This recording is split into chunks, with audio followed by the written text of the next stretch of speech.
Bueno, bienvenidas, bienvenidos. Esta es una sesión como especial, particular, con invitados, invitadas, una sesión abierta del Cuerpo Académico en Desigualdad Social de la Universidad Ibero León.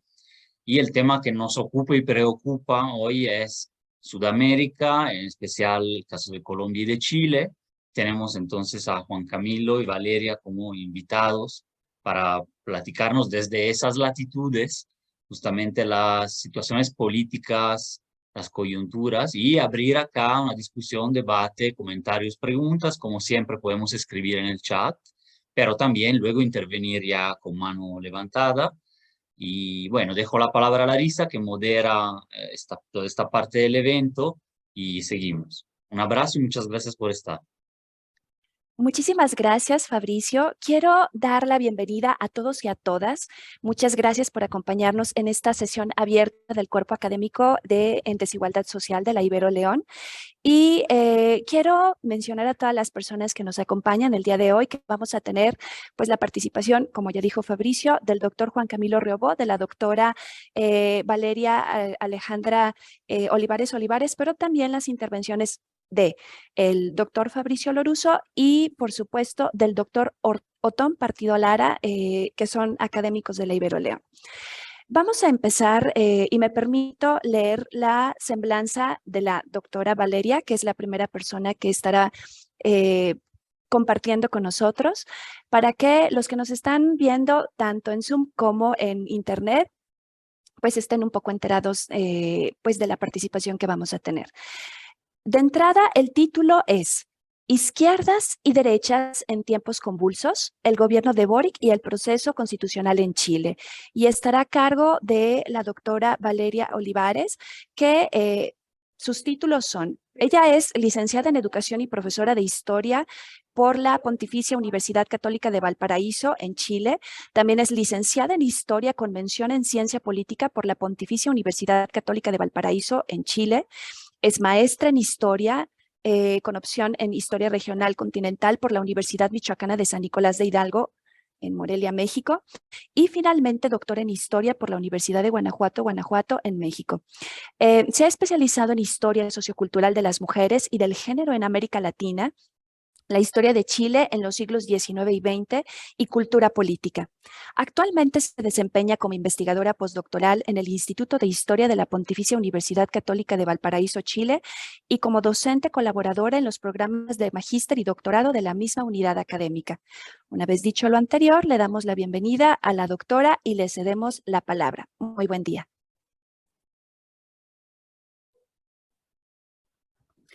Hola a todas y todos, espero oírme bien. Ahí ustedes me confirmarán. Bueno, primero que todo agradecer la invitación a participar el día de hoy en esta conversación de situaciones que están, como decía Larisa recién, sucediendo en este momento, ¿cierto? Como ustedes vieron, mi formación es de historiadora, entonces o mi deformación es de historiadora, y no puedo pensar en lo que está sucediendo actualmente a propósito solo de situaciones tan actuales, ¿cierto?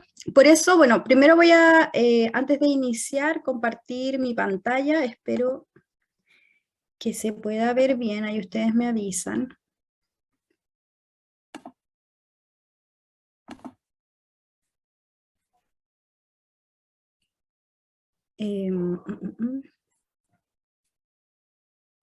Sí se ve, ¿no?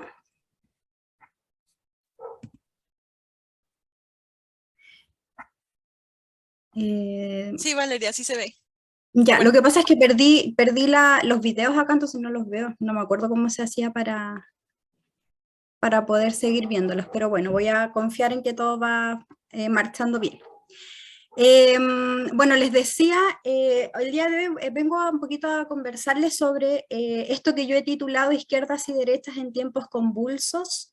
El gobierno de Boric, que es un gobierno que lleva menos de 6 meses en el poder, y el proceso constitucional en Chile, que como ustedes sabrán, tuvo un vuelco bastante interesante, dramático en muchos sentidos. Para quienes estamos viviendo este proceso, en este momento yo me encuentro en Chile, ¿cierto? Entonces si bien existían bastantes posibilidades de que la ciudadanía rechazara este proyecto de constitución que presentó la convención, yo creo que nadie había dimensionado que este rechazo iba a ser tan amplio, ¿cierto? Les decía, como mi formación es desde la historia, más o menos les quiero presentar algunos elementos que son importantes para entender la cuestión que está sucediendo en esta coyuntura política tan relevante respecto a las izquierdas y las derechas, ¿cierto?, en estos procesos. Una de las consignas más importantes, ¿cierto?, en las manifestaciones del año 2019, que tuvieron el nombre, ¿cierto?, de estallido social, tenía que ver con la consigna de no son 30 pesos, son 30 años. Estos 30 años, ¿cierto?, se refieren básicamente a todo el proceso de neoliberalización del Estado y de las instituciones que sostienen al Estado chileno. La consigna no son 30 pesos es porque, bueno, el detonante de estas manifestaciones fueron precisamente el alza en 30 pesos chilenos, que deben ser, no sé, como 5 pesos mexicanos, tal vez menos, en el alza de los pasajes, ¿cierto? Y esto ya fue la acumulación de una serie de situaciones que la ciudadanía percibía como abusos, ¿cierto? Que tienen su raíz, por cierto, en el quiebre de la democracia con el golpe de Estado de 1973, la imposición de un modelo neoliberal, materializado, por cierto, en la Constitución de 1980, que es la Constitución actual que la Convención buscaba reemplazar. Es el paso también con esta nueva Constitución del 80 de un Estado social de derecho que había estado garantizado en Chile desde 1925 a 1973, por lo menos desde el ámbito constitucional, a un Estado subsidiario, es decir, a un Estado que llama bastante la atención.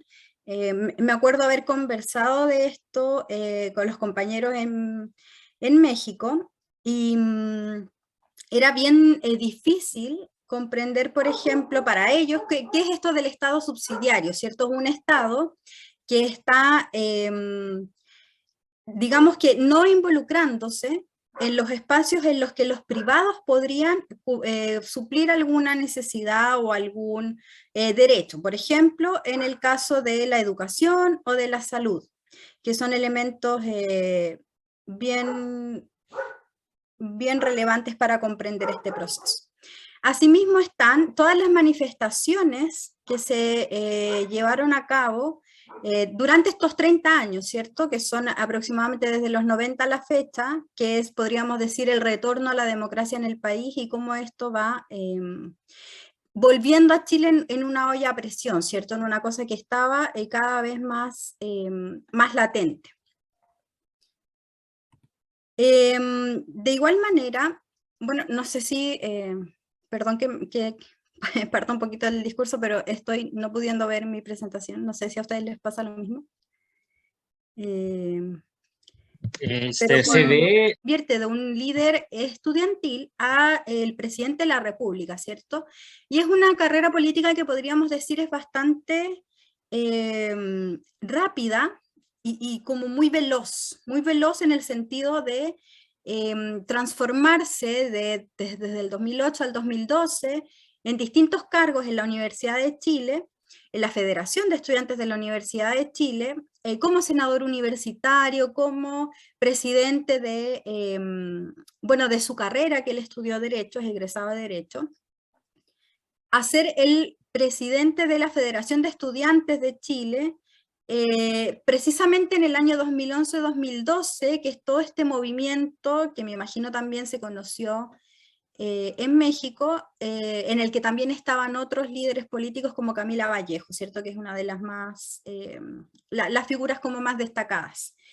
Tras acumular este capital político como líder estudiantil, un líder estudiantil que era bastante pragmático y muy controversial. De hecho, en el año 2012, en su región, que es la región de Magallanes y de la Antártica chilena, la región más austral de Chile, se para frente a frente al presidente Sebastián Piñera, que en ese momento estaba en su primer gobierno, y le reclama, ¿cierto? Le reclama de esta cuestión de la educación como un bien de mercado, ¿cierto? Le dice, nosotros vamos a combatirlo a usted y lo mira de frente, y es muy, ese tipo de cosas en la sociedad chilena son muy bien recibidas, ¿cierto? Desde el punto de vista de la figura de este líder político tan directo y controversial. Tras estas experiencias, Boric por 2 periodos es diputado de la República, como les decía, por su región, la región de Magallanes y de la Antártica chilena, entre el 2014 y el 2022, y aquí se da una situación bien interesante, porque no había sido escogido un diputado en ejercicio como presidente, entonces hubo que hacer todos unos procesos ahí para ver cómo debía actuar, ¿cierto?, la institucionalidad para hacer este enroque, porque él en el momento en que deja de ser diputado comienza automáticamente a ser presidente y hubo que hacer una serie de ajustes en esa medida. Bueno, él también es miembro fundador del Frente Amplio en el año 2017, que es esta fuerza política compuesta por distintos partidos y movimientos que se identifican ya no como de centro izquierda, sino como de izquierda propiamente tal, que es algo bien interesante porque en el escenario político chileno la izquierda había estado casi siempre representada en el Partido Comunista Chileno, que es un partido súper relevante en el país, con una trayectoria y una tradición de más de 100 años, y que hasta el día de hoy es el partido político, bueno, es el segundo partido político con mayor cantidad de militantes, en el primer partido político donde militan más mujeres, ¿cierto? Entonces, fuera de lo que ocurrió en otros contextos de Latinoamérica, el Partido Comunista sigue siendo un actor político muy relevante. Entonces el Frente Amplio se sitúa en este sector político que estaba un poco vacío en ese sentido, ¿cierto? Estos distintos partidos y movimientos. En el año 2019, Boric es el fundador del partido Convergencia Social, que es el partido que lo postula a él como candidato presidencial, primero en unas primarias, ¿cierto?, con el candidato del Partido Comunista, que son estos conglomerados que se unen a la izquierda, separándose un poco de esta centroizquierda que había gobernado el país desde los 90 a la fecha. Y en el contexto del estallido social de octubre de 2019, Gabriel Boric también hace algo que en el momento fue considerado polémico y hasta una desobediencia, ¿cierto?, a su partido, que es ser parte de los firmantes del denominado Acuerdo por la Paz Social y la Nueva Constitución, que se firmó el 15 de noviembre en la madrugada, o sea, de 14 a 15 estuvieron reunidos, que fue la firma, ¿cierto?, del acuerdo que dio inicio al proceso constituyente que estuvimos viviendo desde el 2019 hasta hace menos de un mes, hasta hace 2 semanas, ¿cierto? En esa medida es una figura política, un líder político que se forja desde los movimientos sociales y que va copando en el espectro político estos sectores de la izquierda, ¿cierto? Simboliza en muchos sentidos cómo la izquierda, la nueva izquierda chilena, ¿cierto?, se va posicionando en el espectro político desde los movimientos sociales. De manera paralela a la instalación, ¿cierto?, del gobierno de Boric, a todo este proceso electoral, que en los últimos 2 años en Chile han habido un montón de elecciones, no estoy segura del número, pero creo que son unas 5 elecciones en 2 años, entonces en esa manera, en esta cuestión, en esta vorágine, mientras se está cambiando el gobierno, al mismo tiempo se está escogiendo la Convención Constitucional, ¿cierto?, que es como se le denominó a este órgano democrático, a la Asamblea Constituyente finalmente, que tuvo un plazo de 1 año para redactar el proyecto de nueva Constitución para Chile. Algunos datos interesantes de esta convención constitucional tienen que ver con que es la primera asamblea constituyente paritaria en el mundo, ¿cierto? Que estuvo compuesta en su mayoría por independientes, es decir, personas que se postularon fuera de las coaliciones políticas, fuera de los partidos políticos, y que fueron los grandes ganadores de esta convención en su momento, ¿cierto? Cuando se escogen a los escaños, 48 escaños independientes, 28 escaños de partidos políticos de izquierda, que es el conglomerado el que representa el actual gobierno, 25 escaños de partidos de centro izquierda, que es estas coaliciones que gobernaron Chile de los 90 al 2010. Habían 17 escaños reservados para pueblos originarios, y la coalición de partidos políticos de la derecha, que tuvo 37 escaños. Todas las encuestas decían que la derecha, de los 155 escaños, iba a tener aproximadamente 70, ¿cierto? Sin embargo, la ciudadanía se decantó mucho más por independientes y partidos, digamos, del espectro de centro-izquierda más que de centro-derecha propiamente tal. Aquí en la imagen pueden ver, esta imagen me gusta mucho, la encuentro muy, muy simbólica. Es la noche del 4 de julio cuando se escoge a la directiva de la Convención Constitucional, que fue una cuestión que duró horas, estuvo bastante reñida, y finalmente se escoge como presidenta de esta convención a Elisa Loncón, ¿cierto? Que es representante de estos escaños reservados del pueblo nación mapuche. Es doctora en lengua, ¿cierto? Pero su primera intervención, su primer discurso es en mapudungún. Y ahí se toca una fibra sensible en muchos sentidos, porque Chile tiene un sector de la población que todavía tiene esta construcción tan decimonónica, ¿cierto? Respecto a los pueblos originarios, de un profundo racismo. Entonces, desde el día 1, empezamos a ver cómo se va construyendo un discurso en oposición a este tipo de cuestiones simbólicas, ¿cierto?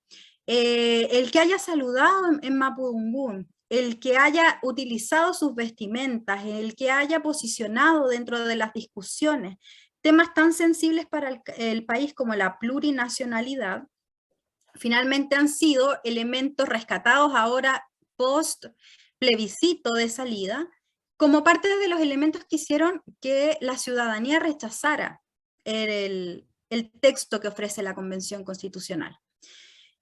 A su lado está Jaime Baza, abogado constitucionalista, que representa también a estos a independientes, pero que entraron en pacto de la izquierda, ¿cierto? Entonces él es cercano al conglomerado del presidente, y el hecho de que la Convención Constitucional tuviera a líderes cercanos al gobierno hizo que se emparentaran, ¿cierto? Y que la gente, en muchos sentidos, se ha hablado en los últimos análisis que han salido, de un voto de castigo hacia el gobierno, es decir, de la igualación de la Convención Constitucional con el gobierno, y de aquellas cosas que a la ciudadanía no les ha gustado del gobierno, que se han estado igualando con lo que sucedió con la Convención Constitucional.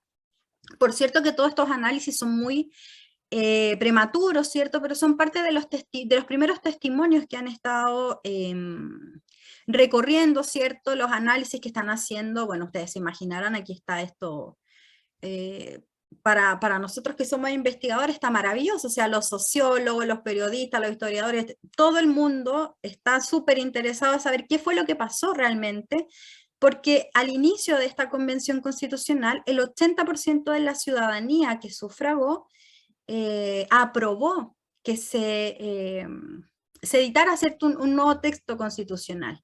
Sin embargo, en el de salida, ese 80% bajó a un 38% de personas que se aprobaban el texto que finalmente ofreció la Convención como nueva Constitución, ¿cierto?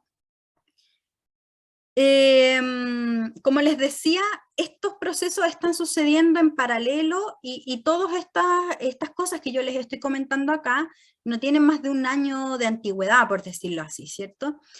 El gobierno del Frente Amplio, que inició su mandato el 11 de marzo de este año, también se destaca por otros elementos que estaban en la convención, que tiene que ver con este gabinete paritario, y por un plan de gobierno que en su primer año se ha articulado en torno a la justicia social y la desconcentración del poder a partir de 4 ejes.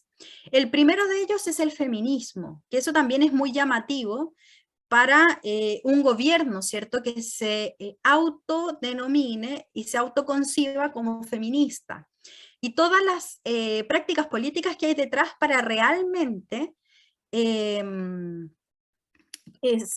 hacerlo como un gobierno feminista, ¿cierto? ¿Qué significa esto? Entonces, cada uno de los ministerios, por ejemplo, cada uno de los secretarios de Estado tiene asesores en feminismo, en género.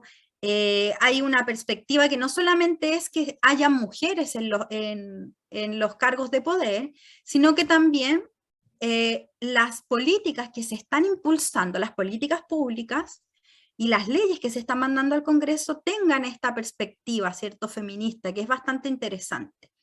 También están por una transición ecológica justa, por la descentralización y por la garantía del trabajo decente.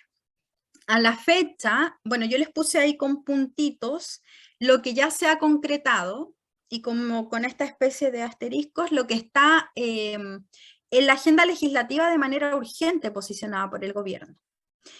Doctora Olivares, perdone que la interrumpa, pero le quedan 5 minutos en su intervención para pasar a las preguntas. Ok, estoy ya finalizando. Gracias. Les decía, ¿cuáles son las políticas públicas o cómo se ha materializado todo este proyecto de izquierda, ¿cierto? Hace poquito se aprobó esta ley en el Congreso, que es la Ley de Responsabilidad Parental y Pago Efectivo de Deudas de Pensiones de Alimentos. Entonces ahí podríamos ver cómo se materializa en una política pública esto que ellos en el discurso plantearon como justicia social desde el feminismo. Por ejemplo, es una demanda que viene de la experiencia de muchas mujeres que crían solas, ¿cierto?, sin el apoyo económico de los progenitores, y que finalmente se recoge y se convierte en una ley, en una política pública de Estado.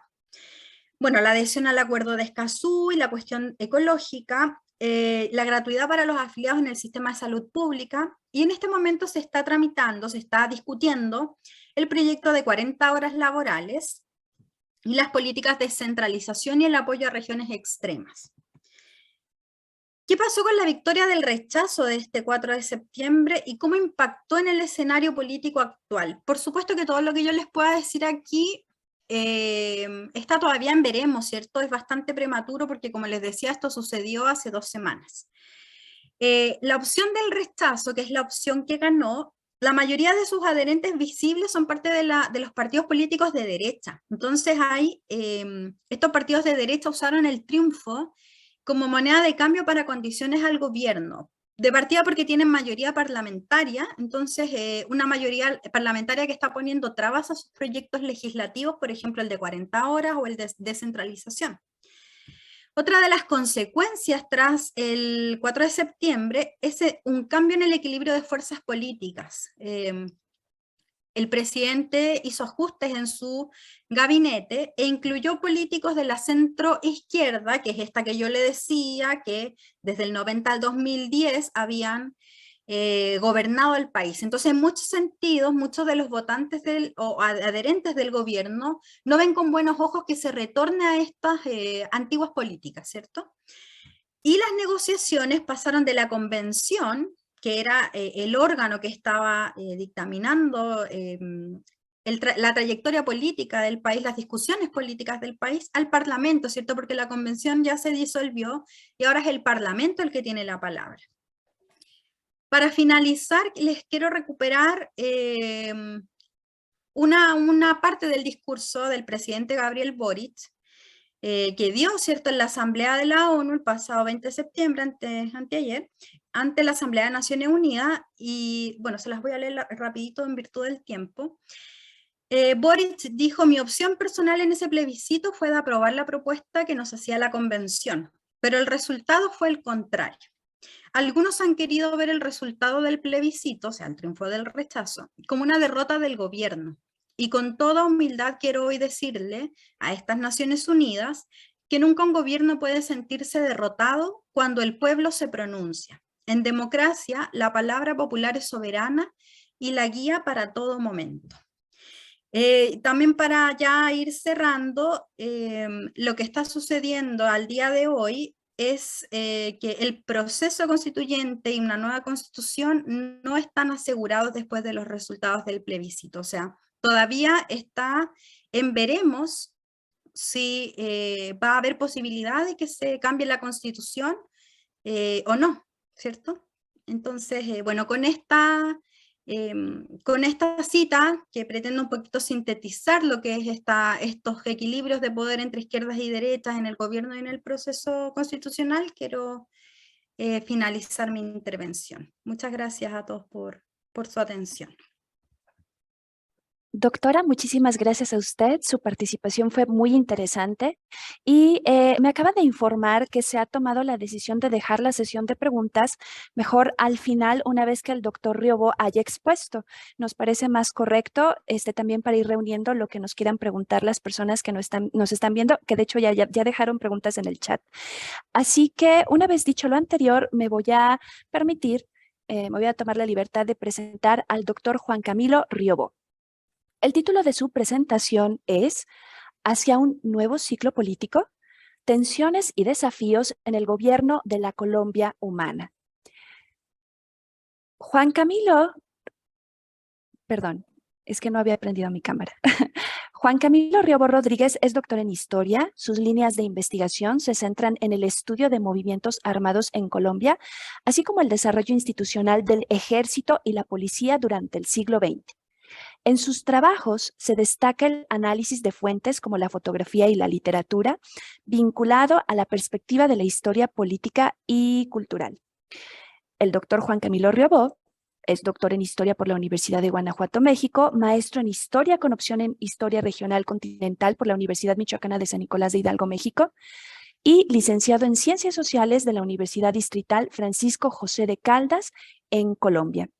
Una vez dicho lo anterior, le damos la bienvenida al doctor Juan Camilo y tiene usted 20-25 minutos para exponer su tema. Muchas gracias.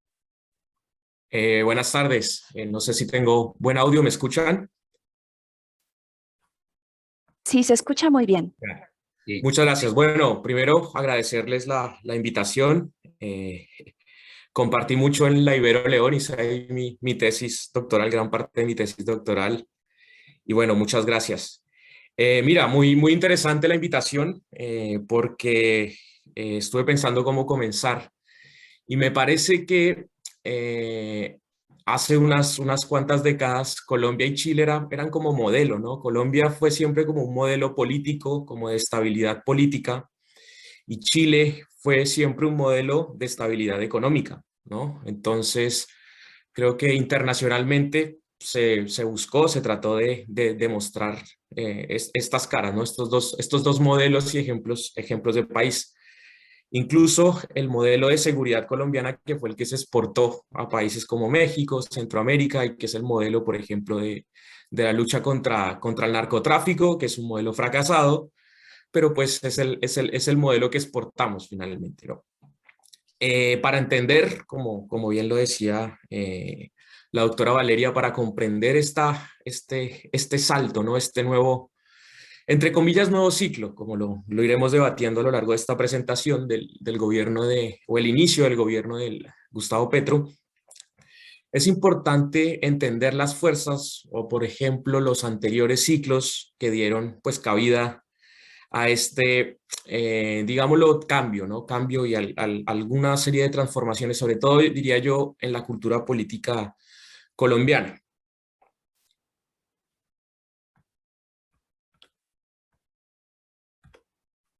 La Colombia herida es el nombre con que la Comisión de la Verdad, que fue un informe que redactó un grupo de profesores especialistas, un poco arropados por los jesuitas fueron un gran apoyo que se publicó este año, y se le llamó pues la Colombia herida. Yo creo que el triunfo o este cambio de gobierno nacional se da desde 1948. Para entender el triunfo de Petro hay que remitirnos a 1948, que es el año del asesinato de Jorge Eliezer Gaitán, y pues es como el punto de partida de muchas conflictos territoriales y disputas locales, ¿no?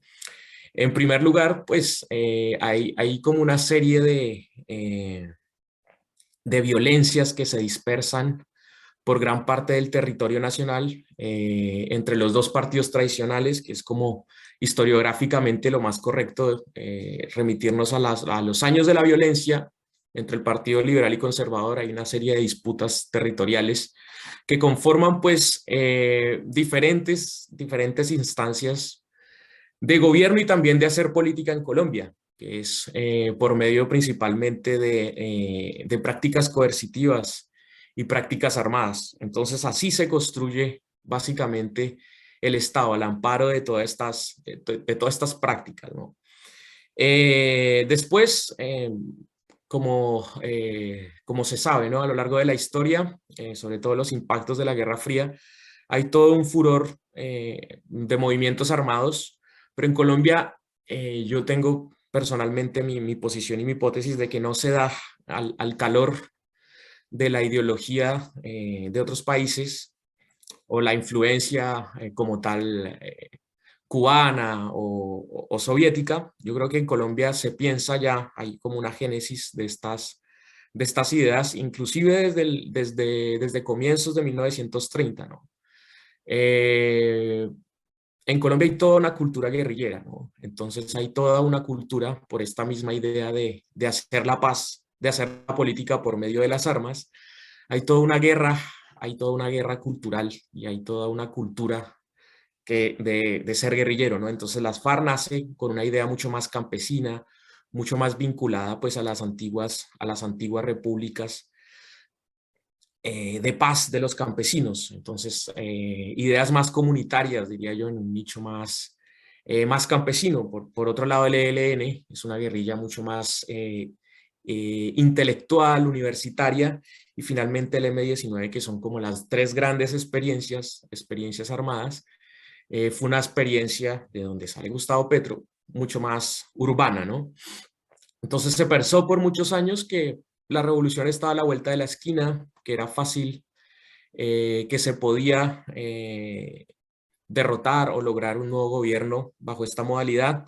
Finalmente, como lo demostró el devenir del país y la política, si bien el movimiento armado logró cierto reconocimiento donde el Estado no hizo presencia, su constitución o su construcción como poder político preponderante no llegó a buen puerto.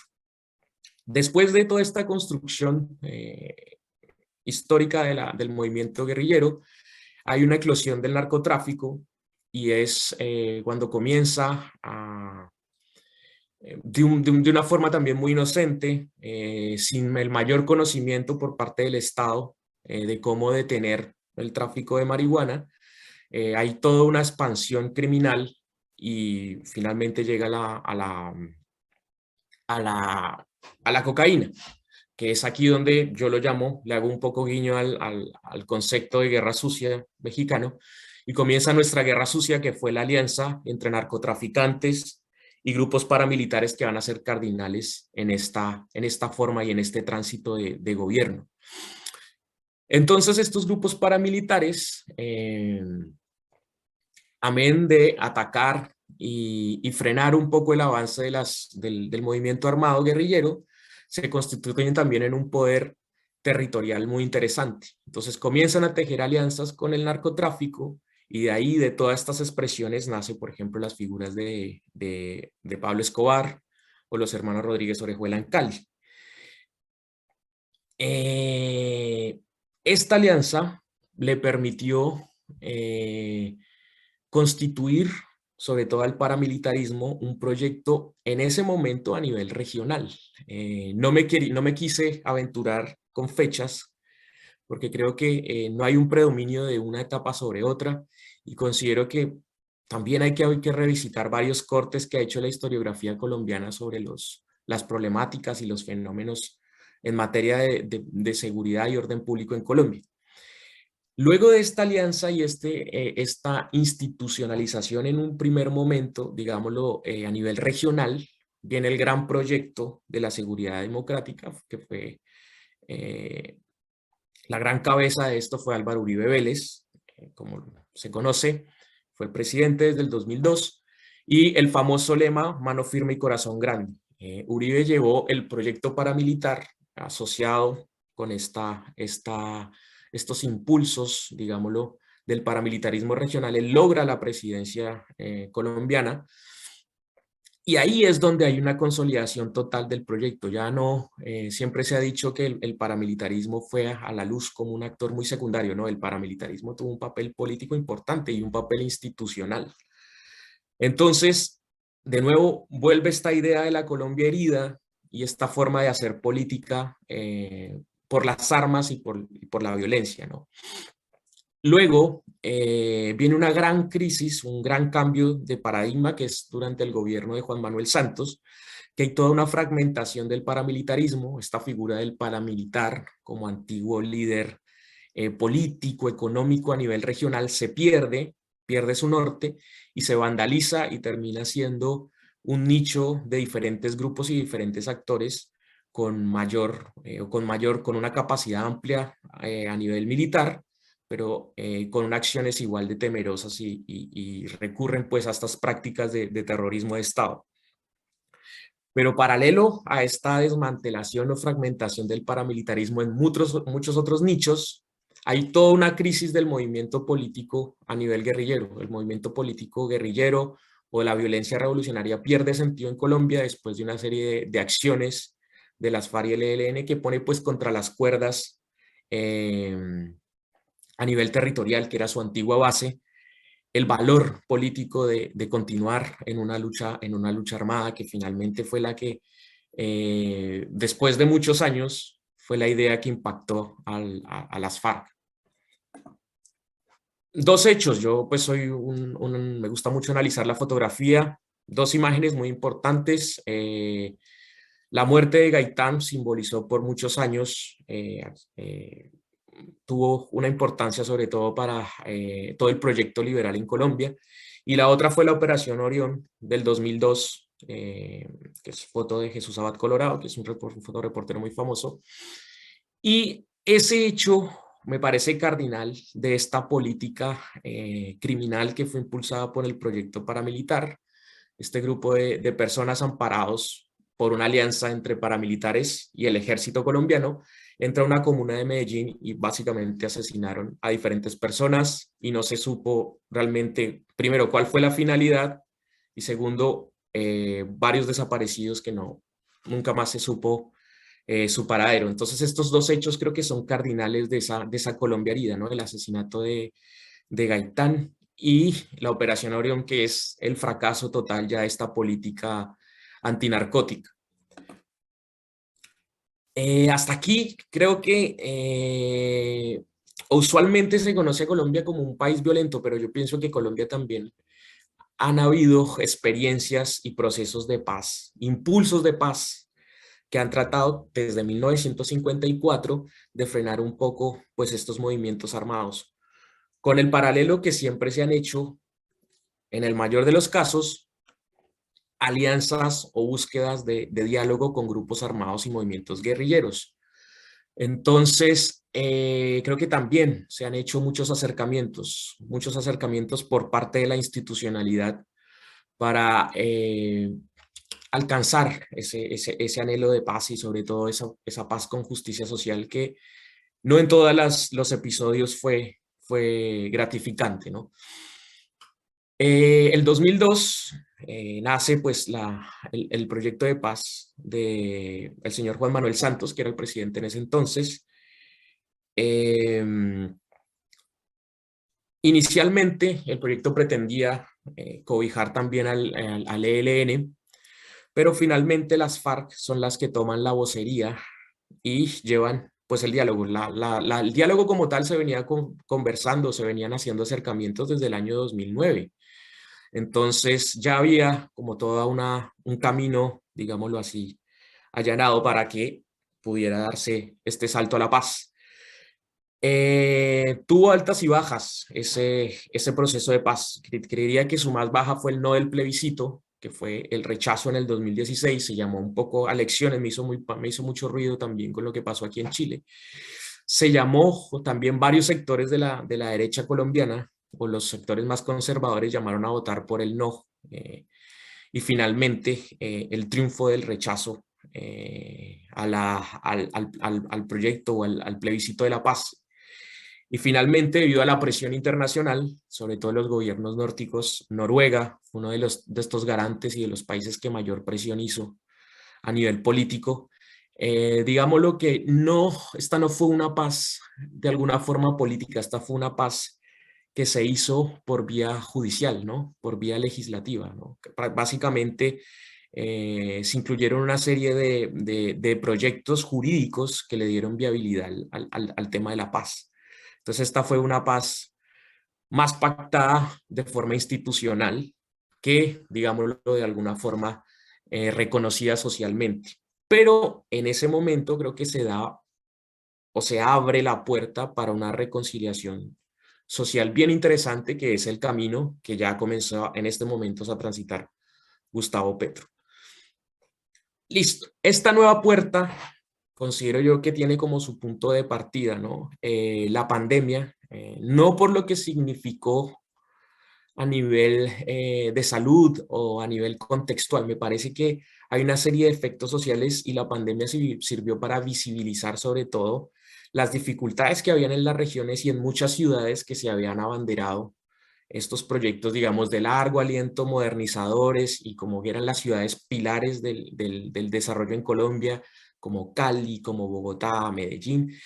Y la crisis llegó a estas ciudades, que eran como las de mostrar a nivel internacional, ¿no? O donde había pues un crecimiento a nivel económico, y los efectos críticos de el alza de costos, el desempleo, las dificultades también para alcanzar la medicación, la crisis a nivel sanitario y de salud, llevaron finalmente a un estallido social que no solamente se dio por causas o por los efectos del COVID, pues estaba dentro del marco. Es muy difícil explicar esto sin la influencia, por ejemplo, que tuvo el estallido social en Chile, después en Ecuador y en Colombia. Entonces había todo un contexto de estallidos sociales que llegaron también al país. También el caso de la violencia policíaca también fue uno de los detonantes de este estallido. Yo creería que en esta oportunidad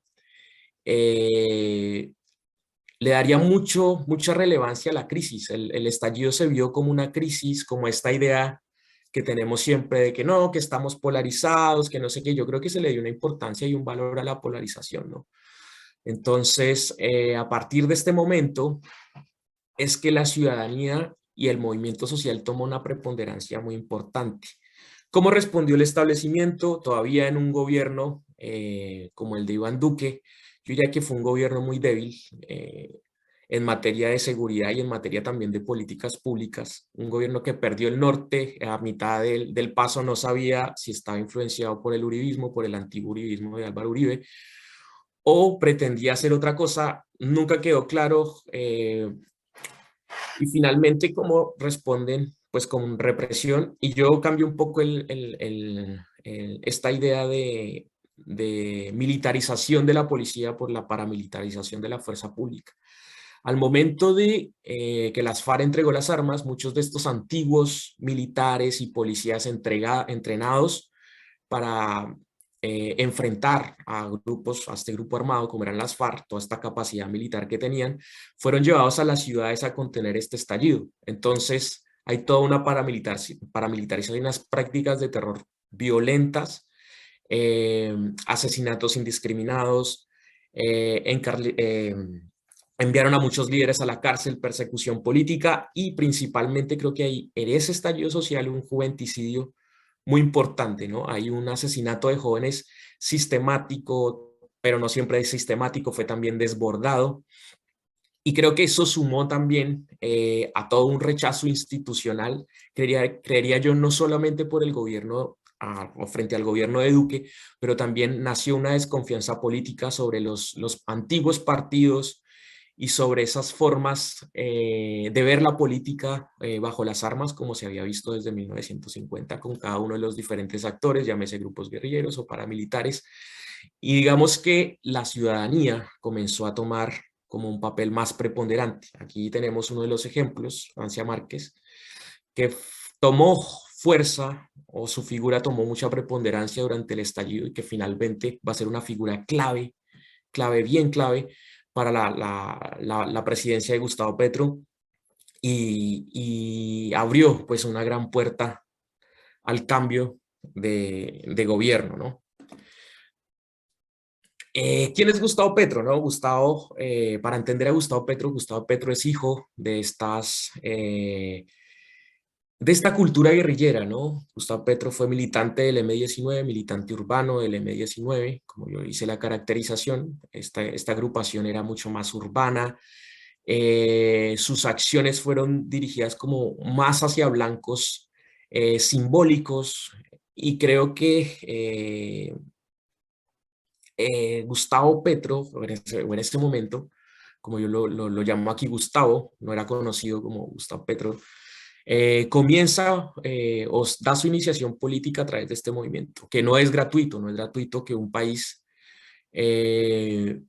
reconozca a un guerrillero o reconozca un hombre que estuvo en armas, porque estuvo en armas contra una institucionalidad, lo reconozca como su presidente, y creo que es un hecho, a excepción de Daniel Ortega y otras cuantas personalidades del mundo político, pero Gustavo Petro nació como político dentro del M-19. Después viene una segunda fase donde él se convierte en senador, logra ser representante a la Cámara, y es como un perfil mucho más político. ¿Cuándo se hizo Petro importante? A raíz de las denuncias que él hace sobre el paramilitarismo en las regiones, especialmente en la costa Caribe. Él se hace reconocido por hacer control y seguimiento político de estos problemas de tierra, que son, creo yo, uno de los condicionantes o uno de los causantes de estas tensiones en el país.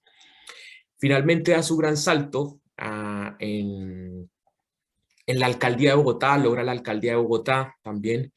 La alcaldía de Bogotá desde los años 1990, 2000, comienza a ser ganada por proyectos progresistas. En Colombia, hablar así como de una izquierda-derecha, yo diría que comienza la alcaldía de Bogotá. No fue gratuito su triunfo en Bogotá, porque ya se venían de otras experiencias progresistas que terminaron en muchos casos bien, en muchos casos polémicas, pero Petro gana la alcaldía y creo que deja ver su preocupación social, ¿no? Dos proyectos pilares de Gustavo Petro como alcalde de Bogotá, que fue lo que le abrió las puertas también a un reconocimiento a nivel más nacional. Fue uno, la construcción de CAMAT, que era como unos espacios donde se pretendió dar solución a un problema bastante complejo que hay en Bogotá, que es el consumo de drogas, y él trató, un poquito basándose en lo europeo, de este tipo de políticas públicas, y trató de ofrecer espacios para que la gente que consumía drogas tuviera un espacio institucional donde pudiera hacerlo bajo un control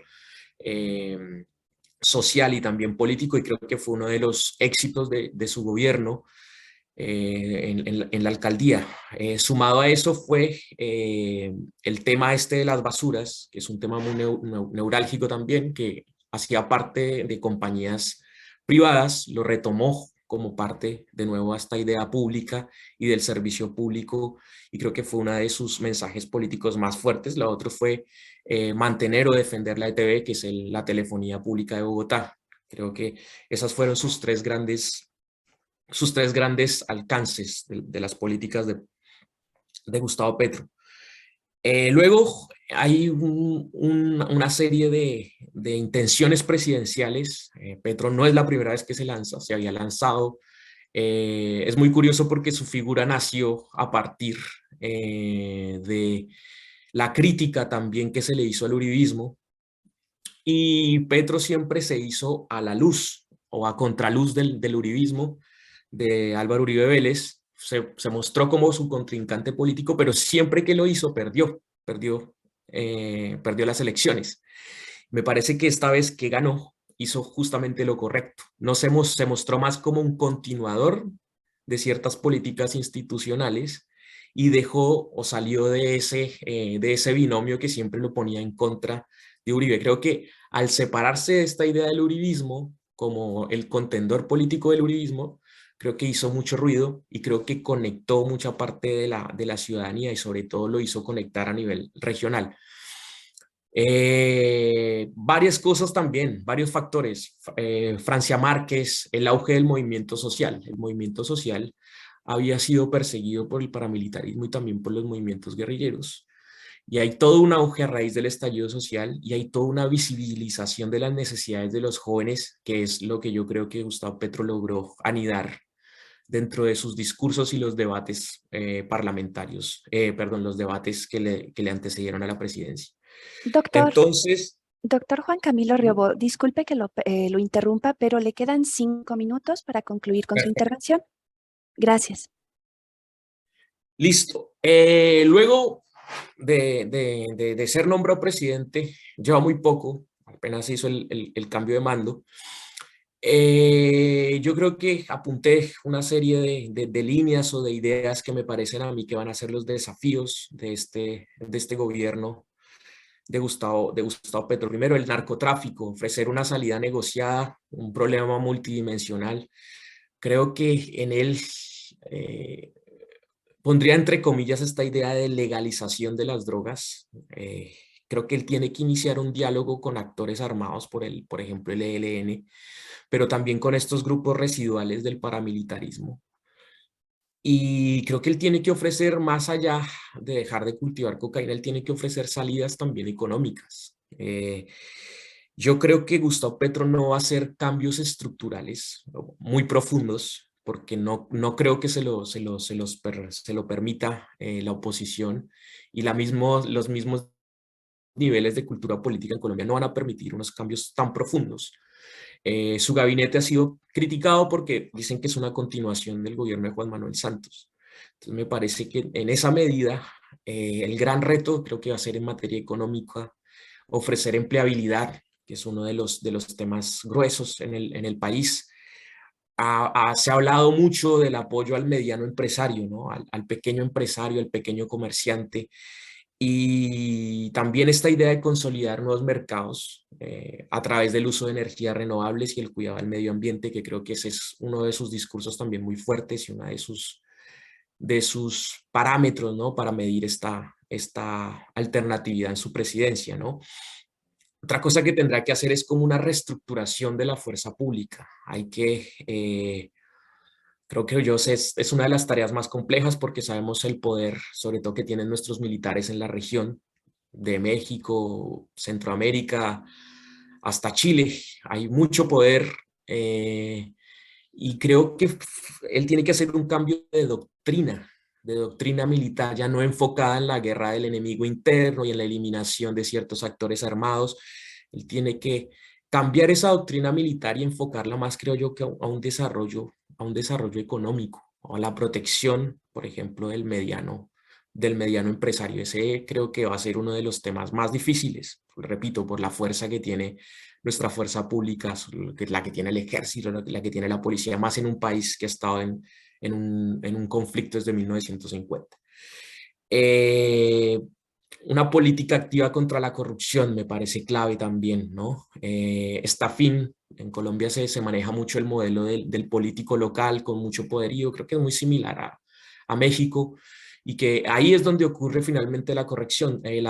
Se estiman unos recursos, pero finalmente estos recursos no son bien empleados y hay casi unos caciques, un elitismo territorial que termina pues por desangrar al Estado, y creo que ese es uno de los retos en materia de gobernabilidad que tiene Gustavo Petro. Es difícil hablar yo me pondría la capa de andar con cuidado y decir que va a haber una gran revolución o va a haber unos grandes cambios. Yo creo que ahí hay un desafío, él mismo lo ha planteado, hay un cambio. Yo creo que el triunfo de Petro y ya con esto cierro, es abrazar la reconciliación. Creo que poner a un presidente con un pasado guerrillero creo que el paso que dimos los colombianos hacia una reconciliación, hacia reconciliarnos y no perdonarnos como perdonarnos para olvidar. Yo creo que perdonarnos para construir un futuro común. Entonces, me parece que con eso yo cerraría mi intervención. Muchas gracias. Muchísimas gracias a usted, doctor Juan Camilo Riobó. Pues una vez concluidas las dos participaciones, tanto de la doctora Olivares como del doctor Riobó, pues vamos a dar paso al doctor Fabricio Loruso, también al doctor Otón Partido Lara, que van a comentar estas dos exposiciones y también abrir paso a la sesión de preguntas y respuestas. Muchas gracias, Juan Camilo, Valeria, Larissa. Son intervenciones muy breves, las nuestras, medio para detonar y para agradecer, porque dieron un cuadro súper completo y me encanta el enfoque histórico de cómo llegamos a las cosas, ¿no? A partir de pues, la dictadura, por lo menos, o antes en Chile, y a partir de la violencia, la época de la violencia, pues el homicidio de Gaitán, como parteaguas en la historia de Colombia, que después de entonces, en un contexto de violencias múltiples, de múltiples actores, ¿no? Ha tenido finalmente un periodo de gobiernos, digamos, pactados, un poquito al estilo del punto fijo, ¿no? En que básicamente se fue cerrando la participación de otros actores, especialmente de las izquierdas, de alguna forma reprimidas y así. Y en cambio en Chile tenemos pues un camino distinto, una salida muy paulatina, muy negociada, ¿no? Muy dentro de esta constitución de la herencia de la dictadura con gobiernos moderados, ¿no? Demócratas cristianos o de centro izquierda en toda esta historia, o bien la vuelta de las derechas, ¿no? Con Piñera, etcétera. Entonces, dos caminos distintos, pero la idea era un poco también de sus intervenciones. Yo tenía mis notas acá, pero se duplicaron con las que pusieron porque pues acá estamos desde fuera también y a veces vemos las cosas más en la superficie respecto de quién está en los lugares y ese es un primer punto que se agradece, que me parece un gran aporte de los dos. Por otro lado, una sensación que tuve así para establecer un puente entre las dos experiencias, Chile-Colombia, desde México, que también vive un proceso pues está viviendo todavía, ¿no? Un proceso de alternancia política con un partido de centro izquierda que no había gobernado nunca antes, después de muchos intentos, entonces también son pues grandes países relevantes. Ahora vamos a ver también lo que sucede en Brasil dentro de una semana prácticamente, en que también van reconfigurando las mayorías, algo que no estábamos acostumbrados, ¿no? En esa situación de punto fijo, para usar una terminología de gran colombiana, ¿no? Venezolana y colombiana, de esa estabilidad, no digo que oligárquica, pero sí a lo mejor de grupos de élite y de partidos un poco limitados en su espectro, ¿no? Y con cerrazón de ciertos actores. Y cuando hay cerrazón histórica de muchos actores, exigencias y demandas, sumado a periodos de crisis, pues ahí es donde me parece que explotan y un lado en común que tienen pues han sido los estallidos, ¿no? El paquetazo en Ecuador, sus condiciones, pero también en Colombia, luego ya en pandemia y finalmente Chile, quizás diferentes fueron los estallidos de Bolivia, en el caso del golpe contra Evo Morales, pero también era la misma época, ¿no? Me acuerdo, fue una época muy convulsionada que vivíamos desde acá con atención, pero preocupación, etcétera, todo el 2000, finales del 19, ¿no? Me acuerdo, y el 20. Y otro punto en común también más de sensación, porque quizás la comparación no tiene tanto que ver, es cuando, la verdad, cuando triunfó, sí, porque bueno, ganó muy fuerte el rechazo ahora en Chile, me sentí un poquito como cuando ganó el no a los acuerdos de paz en Colombia, ¿no? Fue un poquito la sensación, algo muy esperado, un proceso admirable de alguna manera, quizás incluso un poquito más en el tema chileno, ¿no? Con la constituyente, pero de todos modos algo muy esperado, histórico, que finalmente tiene reveses por ahí. Y entonces, bueno, esa era una parte y otro puente en común, además de los estallidos, como mencionaba Juan Camilo, el aspecto de esa estabilidad política presunta, que era este punto fijo, ¿no? Hasta de partidos gobernantes en Colombia, histórico, y por otro lado los modelos de estabilidad económica, supuestamente el caso de éxito del neoliberalismo, aunque nunca luego nos recordamos que fue un neoliberalismo impuesto desde una dictadura, y entonces tampoco salió a la luz, ¿no? Tampoco, digamos, salió como un caso de éxito recientemente, justo por la extrema desigualdad y todo lo que está dejando los estragos sociales, ¿no? En el modelo chileno.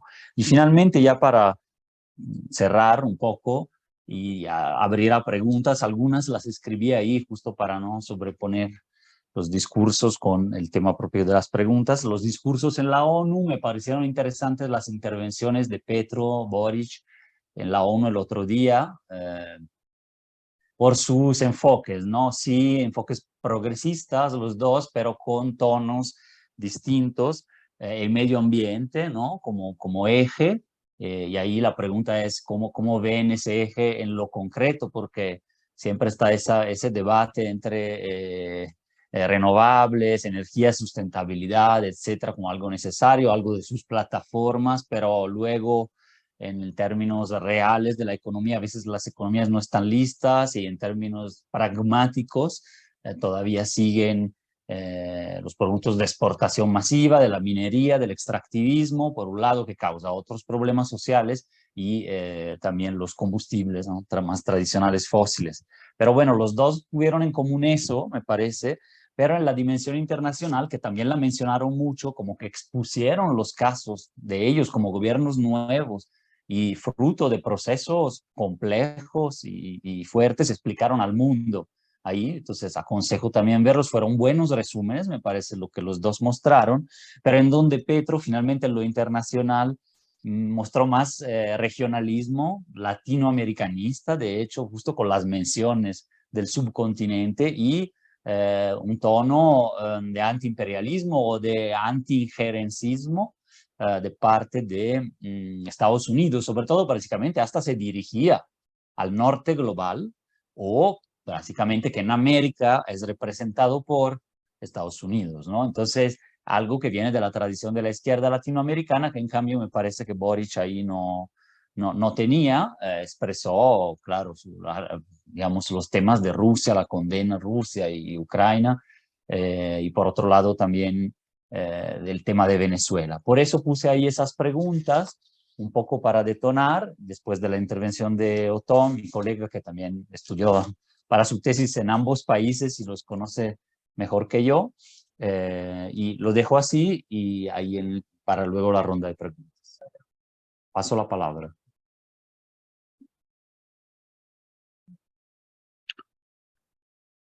Muchas gracias.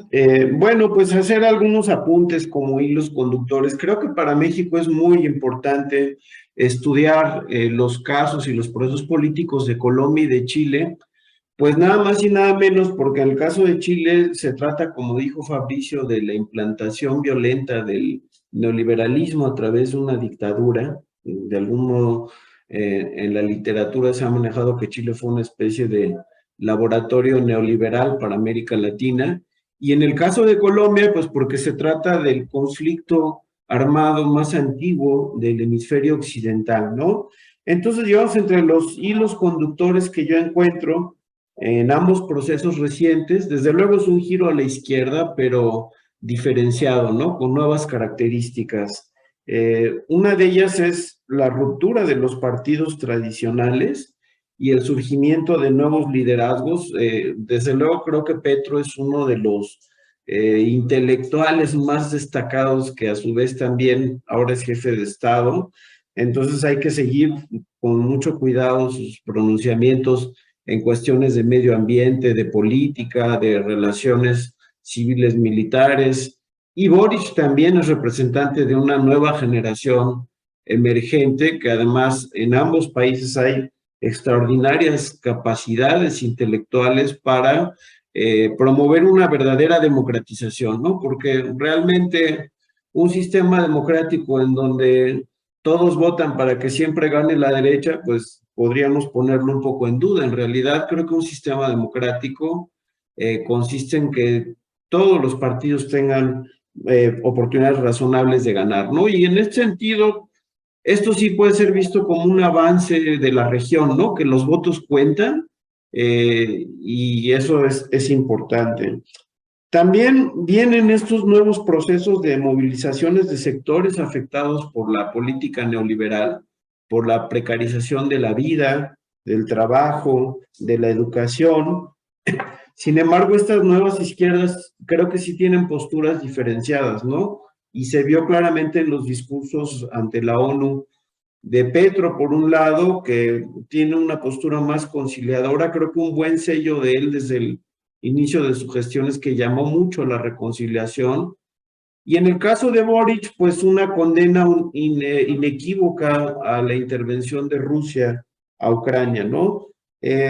Además, creo que es importante el triunfo de estos, digamos, representantes de sectores medios, por lo que había enfrente, ¿no? Que eran las derechas radicales de Kast y de Rodolfo Hernández, que realmente sí ponen el acento en una crisis muy grave de las derechas que más, en lugar de irse adaptando a los nuevos tiempos, parece que se han ido radicalizando. Y la presencia de temas emergentes como el agua, el extractivismo, o sea, creo que ambos ponen el acento en la problemática ambiental. Sobre Petro, ya últimos 3 pinceladas rapidísimos. Creo que hay que seguir mucho en México esta convocatoria que ha hecho Petro hacia plantear o replantear la política de drogas y donde él claramente ha dicho que México es un aliado estratégico. Entonces creo que hay que tomar la palabra y desde luego reavivar ese debate acá que quedó dormido desde hace rato, ¿no?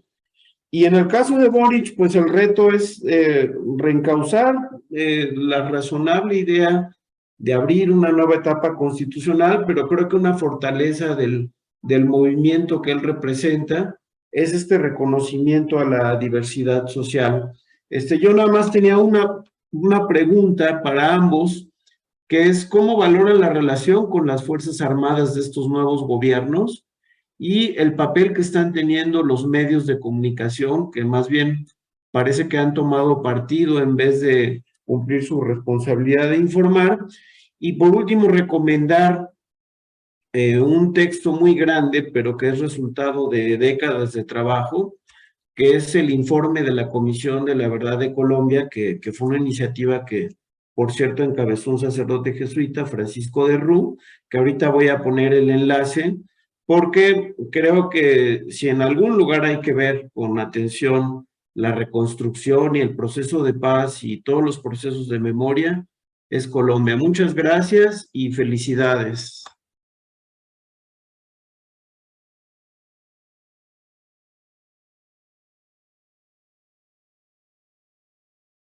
Hola. ¿Sí se me escuchó? Sí, sí se te Sí, escuchó. todo Ok, bien. ok. Estábamos viendo para dar paso a las preguntas. Estábamos platicando con Larissa para ver, hay algunas preguntas en el chat que podríamos desahogar, quizás empezando con las de Otón y luego dejar la palabra a quien quiera intervenir. Y hay una de Adriana, antes de lo de Ucrania, que está aquí. Había una, no sé si Larissa quieras recuperarla o la recupero yo, habían escrito una pregunta acá en azul, para leerla nuevamente o que Adriana, si está conectada, pueda plantearla, o sea, decirla directamente. Y están estas dos que pusiste, medios de comunicación y Fuerzas Armadas, en los dos, la relación, ¿no? La Los dos estoy gobiernos. buscando. Es que era una sobre a qué se refiere la doctora Olivares con derecha e izquierda. Algo así decía. Denme un segundo y la localizo.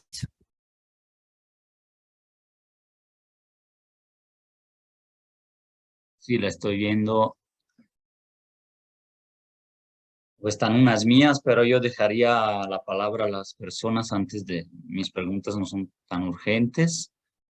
No está la de Adriana, yo no la encuentro. Sí, ahora sí fue efectiva la invasión del chat. Ya la encontré, ya la encontré. Ok, listo. Dice, Quisiera dejar una pregunta para la doctora Olivares, si puede ser más específica cuando habla de derecha, izquierda, centro izquierda y centro derecha en Chile. Por otra parte, ¿cuál es la legitimidad social de Boric, ya que su militancia es estudiantil? Muchas gracias.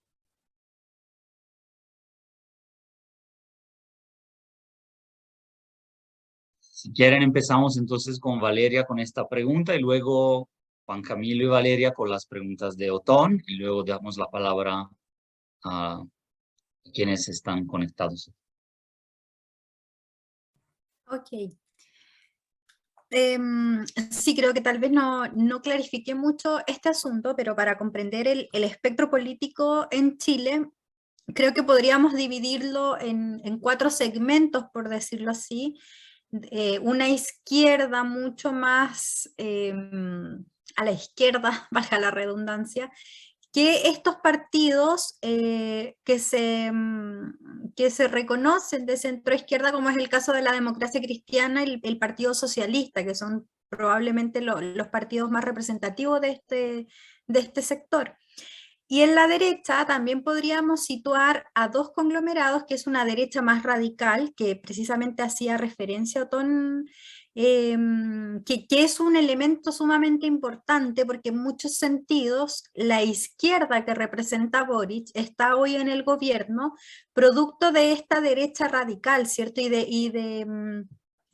Y de cómo la centro derecha, que son estos partidos que estuvieron en el gobierno, en el caso del gobierno de Sebastián Piñera, que son partidos, podríamos decir, un poco más hacia la izquierda dentro del espectro político, que no supieron capitalizar ese momento en el que estuvieron en el poder y que se metieron por la derecha más radical, más extrema, otros partidos que están tensionando mucho más la discusión política y que son sumamente relevantes para entender también, entre otras cosas, lo que sucedió con el proceso constitucional, ¿cierto? Y cómo esta crítica dura a todas estas, por ejemplo, la cuestión de los derechos sociales, de la plurinacionalidad y de todos estos elementos que fueron sobre todo cuestionados mucho más por esta derecha más radical que por una centro derecha más moderada, ¿cierto? Más tendiente al diálogo con los partidos de izquierda, cosa que no sucede con esta otra derecha más radical. Entonces, si pudiéramos hacer como esta definición esquemática, aunque por cierto con muchos matices en la realidad, podríamos hablar de esta derecha más radical, de una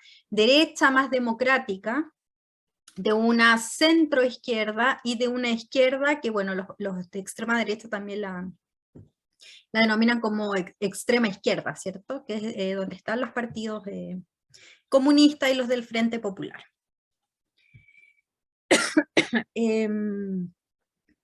Respecto a la pregunta de cuál es la legitimidad social de Boric, como candidato a la presidencia, mucha de su legitimidad social vino por una parte del no querer que llegara la extrema derecha al poder, ¿cierto? Por una parte. Pero por otra, y por su trayectoria política como líder estudiantil, tiene una base ciudadana que lo apoya desde la juventud, desde las diversidades, ¿cierto? Las mujeres también son parte de esta, que otorgan esta legitimidad social al gobierno. El gobierno desde la campaña y desde el día 1 en que se instala, se autodenomina como un gobierno feminista. Y esto se podría haber quedado en el discurso, ¿cierto?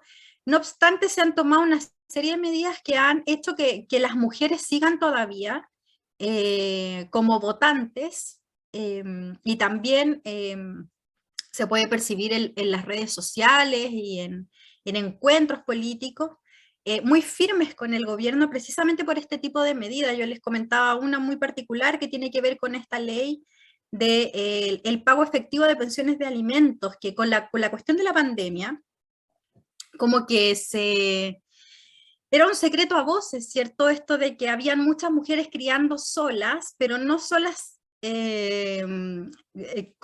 sola con su hijo físicamente, sino que también sin los recursos económicos de parte de los padres, ¿cierto? En esa medida, este tipo de políticas ha sido muy bien recibida por estos sectores que apoyan desde la base social, sobre todo las mujeres, al presidente. Y por supuesto la juventud y las diversidades, por cierto, son parte de esta legitimidad social, que no vienen marcadas por la figura individual del presidente, sino por todo un movimiento social que devino en partidos políticos, que tiene una trayectoria de mínimo 20 años en el país, ¿cierto?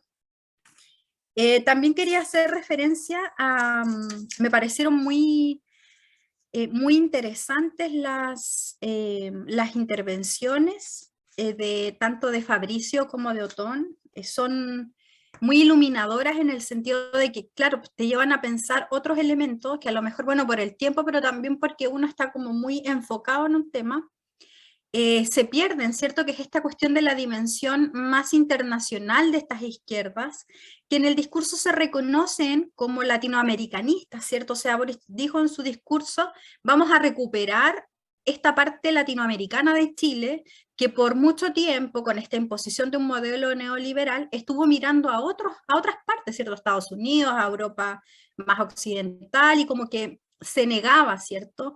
Esta raíz latinoamericana. Unos días antes del estallido social, Piñera llegó a decir que Chile era un oasis, ¿cierto? Dentro de Latinoamérica. Como que prácticamente no tenía nada que ver lo latinoamericano con lo que estaba sucediendo en Chile, que era una economía pujante, prácticamente un país muy cercano del primer mundo, etcétera. Que reniega en muchos sentidos de esta raíz latinoamericana. Entonces se está buscando esta conexión, pero también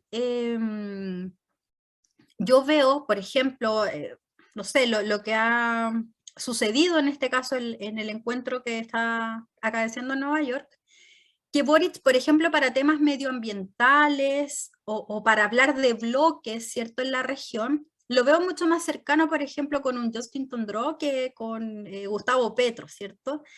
Como mirando a otros horizontes también. Entonces, ¿en qué medida se está queriendo conformar un bloque propiamente latinoamericano? Todavía no se vislumbra, ¿cierto? Por cierto que hay una conexión muy relevante con el gobierno de Petro, pero en materia concreta todavía no hay ninguna cuestión que uno pueda decir, mira, aquí está propiamente esta cosa de lo latinoamericano, ¿cierto? También los cuestionamientos frontales que Boric ha hecho a Rusia, a Venezuela. Recientemente hubo una polémica porque no aceptó las credenciales del embajador de Israel, ¿cierto? Producto de comillas, la sensibilidad política que produjo en el gobierno la muerte de un joven de palestino, ¿cierto? Entonces, y conectándolo un poquito con la cuestión de la prensa, este tipo de situaciones en las que Boric se posiciona mucho más desde la confrontación, ¿cierto? Del cuestionamiento, versus Petro, que no va tanto a la condena, sino más bien a la conciliación, ha hecho que la prensa, hace poco salió una columna de un destacado periodista, lo trate de un amateur, ¿cierto? Más que de un político, que sus comportamientos parecen más los de alguien que está actuando desde el activismo que desde su lugar como jefe de Estado, ¿cierto? Ese tipo de cuestionamientos también no proviene, es como más transversal, ¿cierto? Porque cabe destacar que este periodista que hace esta columna, Daniel Matamala, se posiciona, podríamos decir, más desde los sectores de la izquierda, desde el periodismo, ¿cierto? Él trabaja en CNN, etc. Pero de igual manera lo cuestionan en este tipo de medidas, ¿cierto? Por ejemplo, no aceptar a un embajador. El periodista decía, es que con eso no salvó ninguna otra vida en Gaza, pero deja a Chile en una posición incómoda y no como un país aliado sólido, ¿cierto? Sino como muy amateur ante la opinión internacional. O el hablar de Venezuela, ¿cierto? Siempre desde la condena, a diferencia de lo que está haciendo Petro, que está intentando a lo mejor volver a retomar estas relaciones diplomáticas. Acá hay mucha condena. y mucha mirada todavía a otros referentes que no son propiamente latinoamericanos ni menos sudamericanos, ¿cierto? A diferencia de lo que se ve un poquito con Petro, pero todavía no materializado en nada concreto. Y sobre las Fuerzas Armadas, que también fue algo que se mencionó, para ya ir cerrando esta parte, creo que, por ejemplo, ahora el 19 de septiembre fue aquí en Chile el Día de las Glorias del Ejército, ¿cierto? Y se quiso mostrar a través de la prensa al jefe del ejército como un hombre que estaba desafiando con la mirada a Boric. Hay una foto así como muy que se publicó en varios medios, ¿cierto? Están intentando generar esta sensación del presidente como un inexperto, como un joven, ¿cierto? Que se deja llevar por sus instintos, por sus sentimientos, ¿cierto? Y no como un estadista con experiencia. Entonces están apelando mucho a esta cuestión de la experiencia, o de más bien de la falta de experiencia del presidente, y mostraban esta imagen del presidente autorizando, ¿cierto?, al militar que iba a dar inicio a este desfile, ¿cierto?, de las glorias del ejército, a él como... La foto es muy simbólica, no, me lo hubiera puesto, pero no se me ocurrió. Boric como como en la estatura más baja, ¿cierto?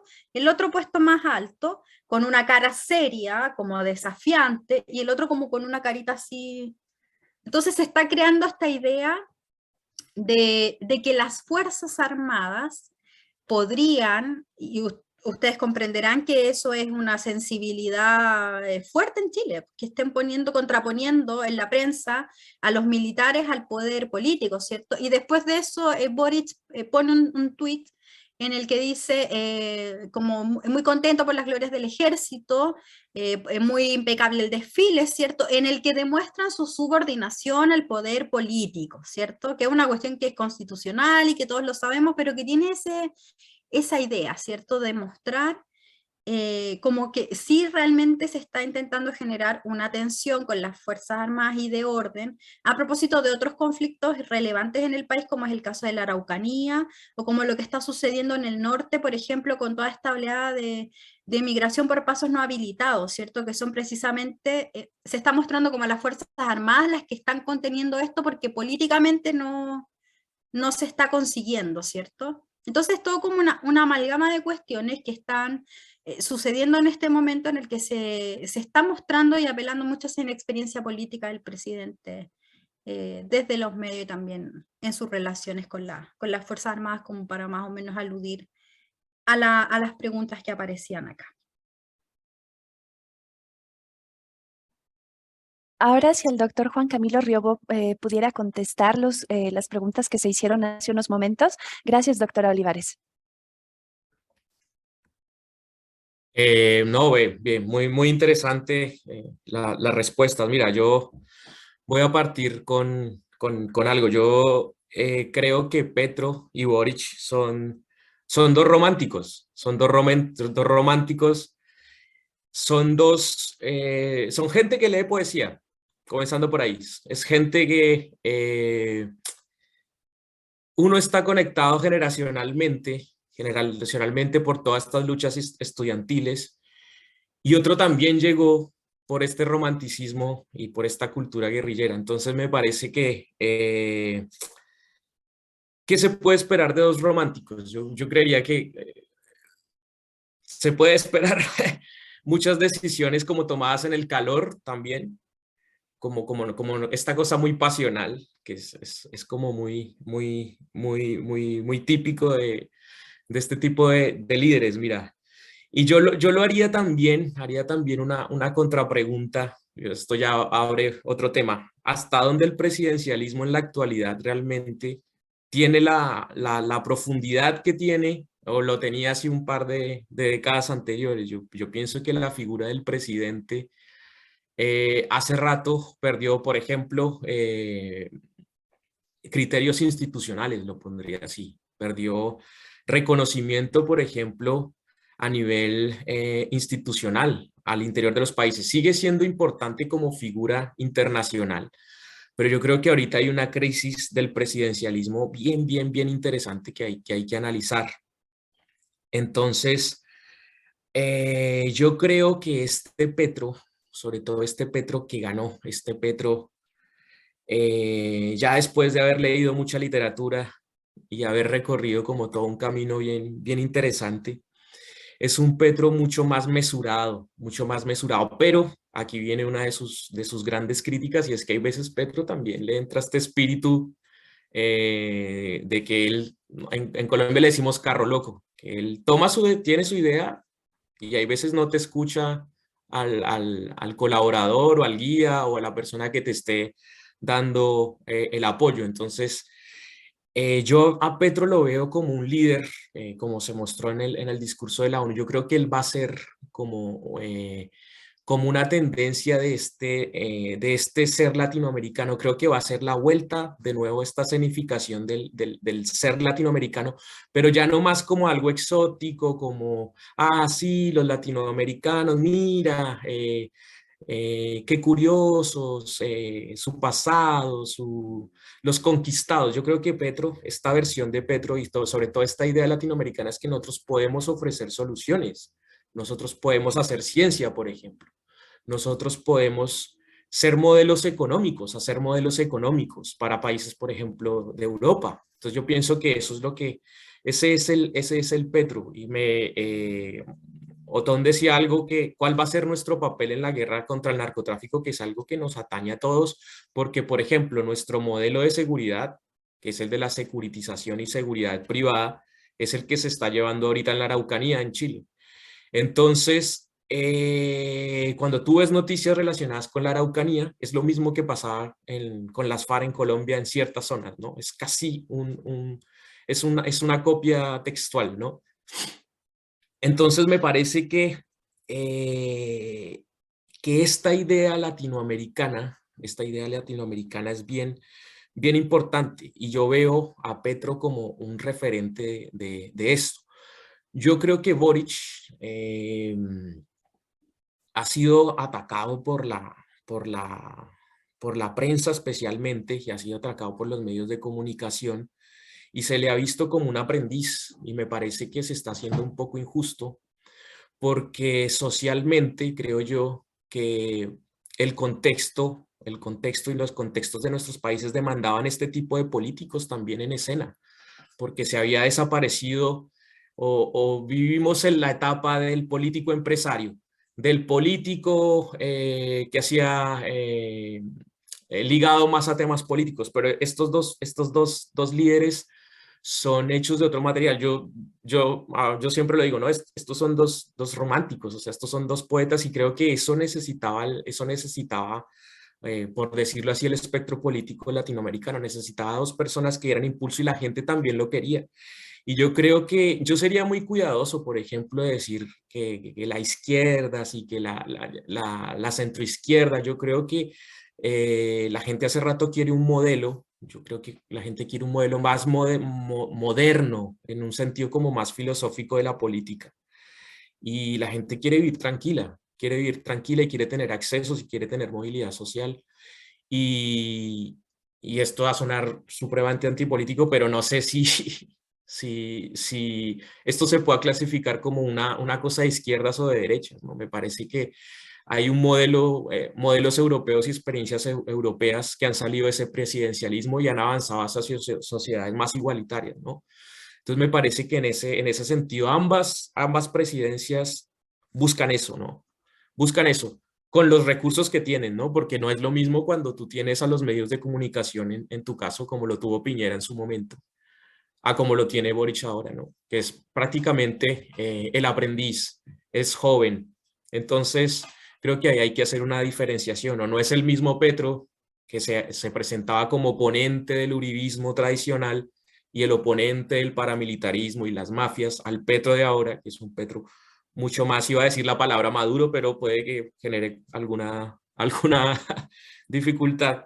Pero es un Petro, digámoslo, con mucho más experiencia de vida, con mucho más kilometraje, y yo lo veo mucho más sensato. Lo veo mucho más sensato en este asunto político de pactar y negociar, con que a veces uno no quiere sentarse a pactar y negociar, pero tiene que hacerlo, ¿no? Porque no es finalmente un líder político.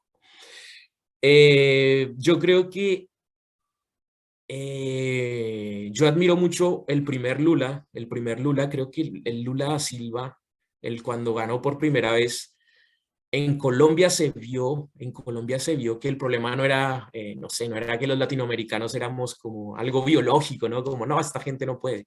Yo pienso que el primer Lula abrió las puertas de todo este tipo de gobiernos, ¿no?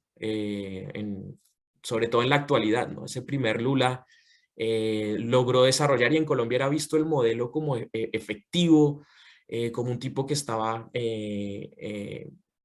superando estas brechas de analfabetismo.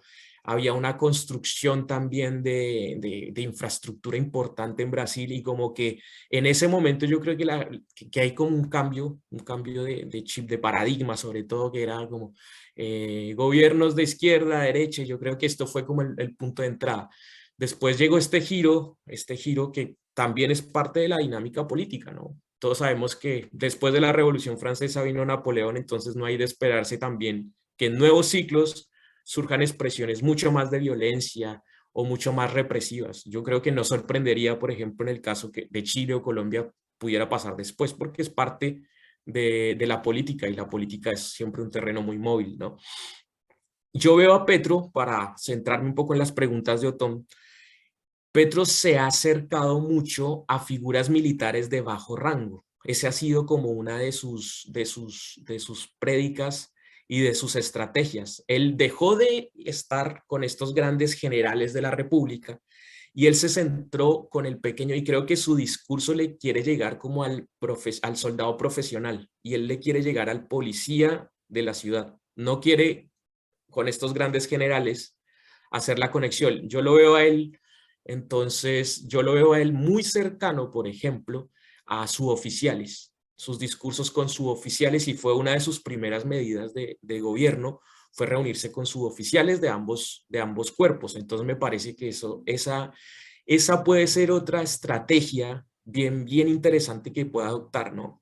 Que pueda adoptar. Y te puedes salvar un poquito del golpe militar, diría uno, ¿no? Pero quién sabe. Entonces, eso me llamó mucho la atención en este cambio, en este Petro con más experiencia. Él comenzó a tejer redes con este tipo de oficiales y de suboficiales, que creo que puede ser bien interesante. Y creo que desde ahí es que se va, por ejemplo, a replantear un tema que les interesa mucho en México, y es qué vamos a hacer con el narcotráfico. ¿Cómo vamos a hacer?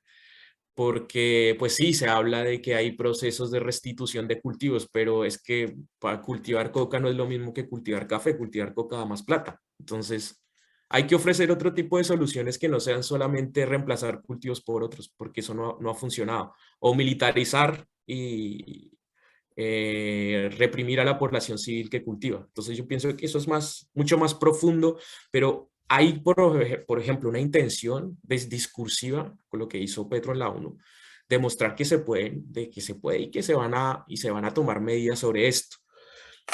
Su relación con los medios. Yo creo que los medios hace rato ya tiraron su red, ¿no? Se mostraron contrarios a la presidencia y contrarios al mandato popular. Y creo yo que ahí la contraparte serían como las redes sociales, que es donde se apoya mucho Gustavo Petro, y como dice por ahí, las benditas redes, como decía AMLO. Entonces creo que esa ha sido como una alternativa frente a ese modelo tradicional de comunicación que también se ha fragmentado, ¿no? Entonces ya la prensa perdió casi todo su papel como una fuente verídica, ¿no? O como una fuente de opiniones. Hay que mirar qué genera opinión hoy. Y lo que genera opinión hoy es Twitter, por ejemplo. Entonces yo pienso que los medios van a seguir jugando a lo mismo. No hay medida, por ejemplo, en Colombia, que no se critique por parte de los medios tradicionales. Alguien preguntaba dos temas también que son muy neurálgicos, que es el asunto de las relaciones con Venezuela. Y yo pienso que, contrario a cómo se ha llevado esa política digámoslo, para frenar, ¿no? Porque siempre pensamos en frenar el éxodo. tomando medidas desde nuestros países. Yo creo que Petro quiere hacer lo contrario. Petro quiere apoyar al gobierno de Venezuela para que estos antiguos, para que estos venezolanos que ya emigraron regresen. Y entonces creo que eso es, a mí sí me parece esto una idea que puede ser bastante interesante, ¿no? Ya no es solamente regularizar o habilitar zonas o no, vengan acá, sino que darle apoyo al gobierno de Venezuela para que ellos puedan desarrollar su economía, abrir sus fronteras también, porque no nos digamos mentiras, los venezolanos no son migrantes, los colombianos llevamos migrando desde los años 80. Yo, por ejemplo, yo migro por gusto, ¿no? Pero Venezuela no es un país de migrantes. Nosotros, al contrario, el colombiano migraba a Venezuela. Entonces me parece que hay que ofrecerle las garantías al gobierno de Maduro también y hay que entregarle también herramientas para que él pueda volver a levantar el país y solucionar ese problema. No es como, como se lo planteó Piñera aquí en Chile, que fue como no vengan todos, ¿sí? Vengan todos, pero ¿vengan a qué? ¿Bajo qué condiciones? Entonces me parece que ahí lo que hay que hacer es lo que Petro ha propuesto estos días y es acercarse al gobierno de Maduro y tejer puentes que permitan pues frenar este éxodo y dar garantías para que la gente siga viviendo en Venezuela. Lo otro fue la reforma fiscal, que creo que fue otro de los temas aquí bien polémicos, porque fue al principio del gobierno fue lo primero que se lanzó, fue una reforma fiscal que Petro se lanzó, las bebidas, estas bebidas gaseosas, como las grandes bebidas y productos comestibles de azúcar y azúcares, hacen parte de un conglomerado de empresarios que son muy importantes, que son la familia Sarmiento Angulo. Y ellos son los dueños de todas estas bebidas. Entonces, sobre ellos cayó el impuesto. Entonces, estos productos o esta comida chatarra es la que va a estar bajo la ley del impuesto o el gravamen, el régimen tributario. Y creo que si uno lo mira, en el momento uno decía, no, sí, porque Gustavo Petro quiere que vivamos saludable, mermar un poco el consumo de azúcar en la población, pero si ya uno lo mira más de cerca, yo lo he mirado estos días, lo he analizado, y me parece que él dio un mensaje político fuerte. Le dijo al empresario, le comunicó al empresario como, mira, aquí hay una responsabilidad social que ustedes tienen que comprometerse también. ¿Y cómo lo hacemos? A través del impuesto, que es una forma muy sutil de impulsar de esto que siempre hablamos, que es el impuesto a los súper ricos, ¿no? Entonces ellos también tienen que tributar para que se puedan hacer las medidas, ¿no? Eso sería, creo que todas las preguntas, ¿no? Sí, yo también creo que lo más interesante será aquí, por ejemplo, ¿qué va a pasar con el modelo de seguridad? Eso me tiene muy interesado también, porque entiendo el caso mexicano, entiendo que ya tiene redes, lo que pasa con el Tren de Aragua, este grupo de estas redes criminales cada vez más internacionales. Entonces, ya antes eran como facciones o mafias locales, pero ya no tienen cuerpo, están articuladas en diferentes países, los tentáculos del cartel de Sinaloa, Nueva Generación también hay en Colombia, Jalisco Nueva Generación. Entonces, me parece que este va a ser un tema de agendas bien importante.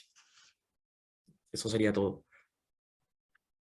Muchísimas gracias. Pregunto a Otón y a Fabricio si alcanzaremos por lo menos una pregunta del público asistente o si definitivamente creen que ya, sí le damos paso a alguien. Fabricio, ¿quién había levantado la mano? Sí, si hay más preguntas, ahorita es un buen momento, tenemos 10 minutos, podemos utilizar ese tiempo pues, para aprovechar con Valeria y Juan Camilo. No habían levantado la mano, pero pues ahorita si quieren, adelante para abrir un poco más o el debate o las dudas. Porque si realmente ambos contestaron hasta las preguntas del chat, qué bárbaros, muchas gracias. Fueron muchas. Y si no, tenemos más aquí, pero la idea, tengo un listado, pero bueno, la idea era ver si alguien más o bien quiere preguntar, intervenir. Esperamos 30 segundos a ver si toman la palabra directo, igual.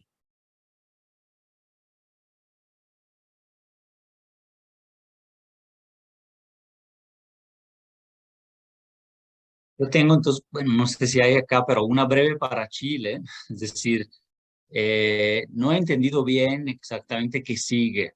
Hubo un llamado de Boric a los partidos, hubo una reunión después del rechazo que dicen que la Constitución se va a tener que reescribir o reformar porque hay un mandato válido de ese referéndum que dio inicio a la constituyente y todo eso, pero se va a votar y a construir una asamblea nueva con otros criterios que quizás reflejen, me entiendo, más el centro derecha que quedó rezagado en la anterior y que sea un poquito quizás más normalizada sobre el espectro político y así.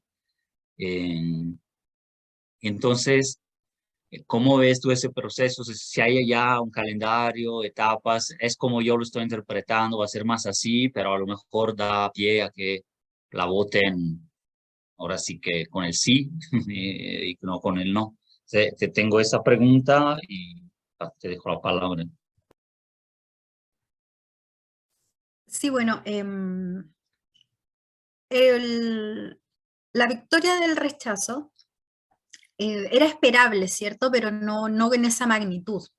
Entonces, esta primera medida que toma el presidente, de hecho, el día 5 de septiembre, es hacer este llamado, ¿cierto?, a los líderes de todos los partidos políticos. Fue bastante hasta tragicómico como en un día se bajaron, se subieron, y que vamos, no vamos, sobre todo los partidos triunfantes, ¿cierto? O los que apoyaron la opción triunfante. Como decía recién, esta centro derecha ha sido mucho más proclive al diálogo. Pero, por ejemplo, actualmente hace un par de días que, de hecho, por cierto, el proceso en este momento está, podríamos decir, un poco detenido, porque el país se detiene cuando son las fiestas patrias. Entonces, la última reunión fue la semana pasada, el día jueves, y entonces viernes, el fin de semana, lunes, martes, está totalmente detenido el país, el presidente ahora se encuentra afuera, entonces con mayor razón están estas negociaciones todavía como en stand-by. Pero la derecha más radical está proponiendo hacer nuevamente un plebiscito de entrada para preguntar si la ciudadanía quiere o no una nueva constitución, me imagino aprovechando como el vuelito, ¿cierto?, de los resultados pasados para que gane el rechazo y para que no haya ningún nuevo proceso constituyente.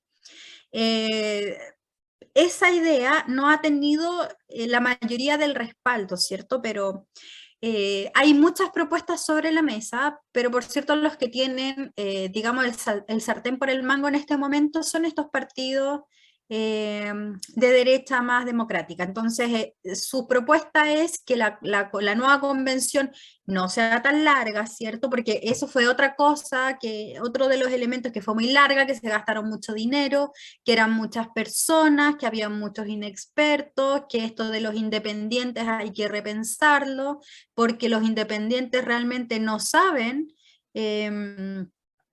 escribir una nueva constitución. Hubo varias situaciones que abonaron a eso en verdad, o sea, desde un convencional independiente que votó en una de las sesiones desde la ducha y lo dijo, que fue una cosa que se agarraron mucho la prensa, ¿cierto?, para decir, no, la inexperiencia, ¿cierto?, se está bañando y tiene el celular en altavoz y ahí dijo, sí, yo voto por tal opción. Entonces, ese tipo de situaciones se están tratando como de sacar, por ejemplo, a los independientes. También está en veremos la cuestión de los escaños reservados para pueblos originarios.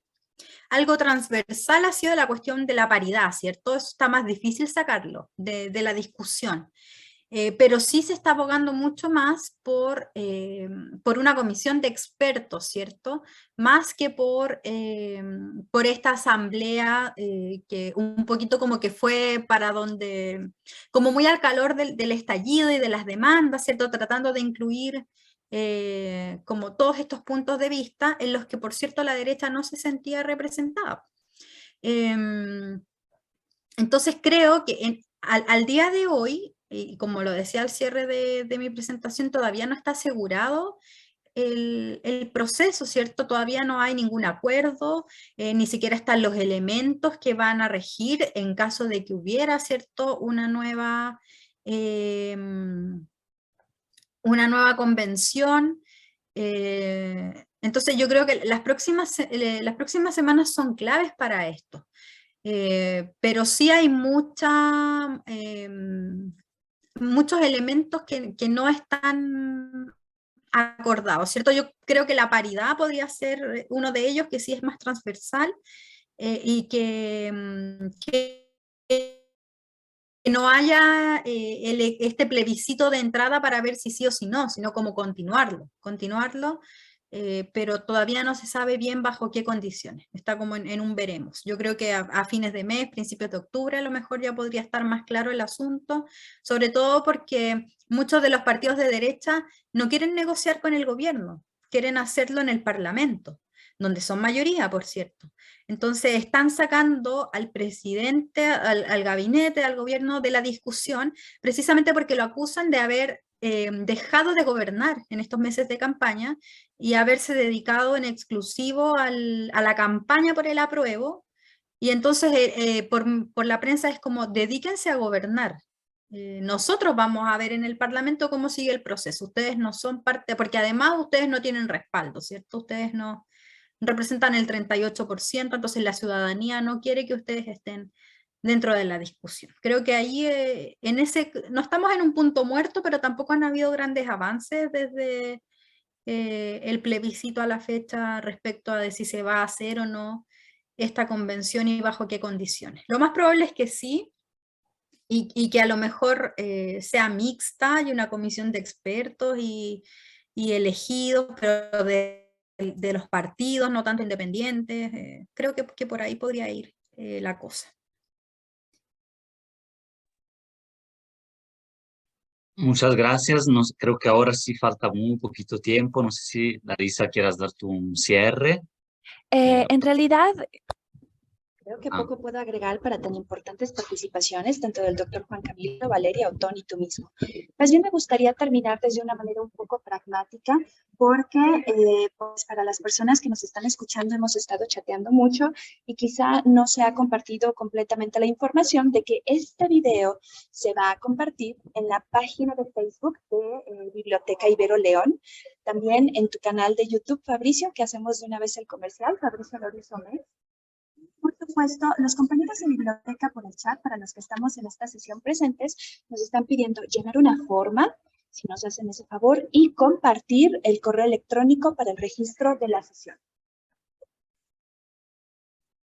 Sería todo.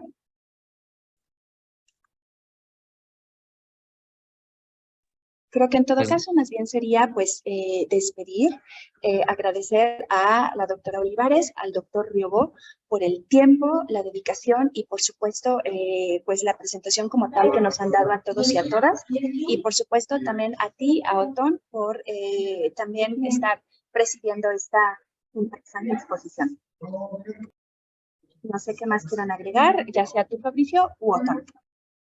No, nomás agradecerles, estuvo muy, muy interesante, hemos ocupado las 2 horas y daría para más, la verdad, pero nos reservamos estar en contacto para otras sesiones sobre sus temas, ¿no? También de investigación y cualquier cosa, y muchísimas gracias. También les vamos a mandar, digo, las constancias de participación a la y el ponente, y también a nuestros moderadores.